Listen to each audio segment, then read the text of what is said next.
Individual property की rental income को अगर एचयूएफ के अकाउंट में लिया जाए तो टैक्सेबिलिटी किसके ऊपर आएगी, इंडिविजुअल के ऊपर या फिर एचयूएफ के ऊपर। 99% लोग यहीं पे गलती करते हैं।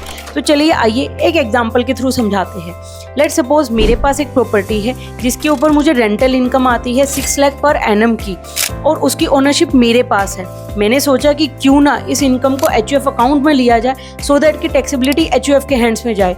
लेकिन यहीं पर आता है section 60 of the income tax act, जो कि कहता है कि अगर आपने इनकम ट्रांसफर की है विदाउट ट्रांसफरिंग द एसेट्स तो इनकम ओरिजिनल ओनर के हैंड्स में ही टैक्सेबल होगी। इसका मतलब कि इस केस में भले ही इनकम एचयूएफ के अकाउंट में जाती हो, लेकिन वो 6 लाख पर एनम की इनकम मेरे हैंड्स में टैक्सेबल होगी क्योंकि ओनरशिप मेरे पास है।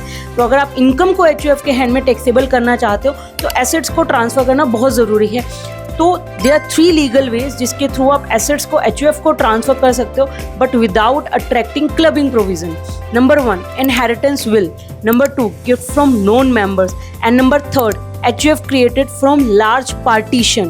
तो इन तीनों ही केसेस में एसेट्स एचयूएफ को ट्रांसफर होती है, इन क्लबिंग प्रोविजन अट्रैक्ट नहीं होता है, और जो भी इनकम होती है इंटरेस्ट की, डिविडेंड की, कैपिटल गेन की, वो सारी एचयूएफ के हैंड्स में ही टैक्सेबल होती है।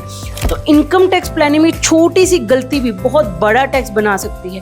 तो इसलिए इनकम को ही नहीं, एसेट्स की ओनरशिप को समझना भी बहुत ज़रूरी है। और ऐसी और इनकम टैक्स की बारीकियों के लिए हमारे चैनल को ज़रूर फॉलो करें।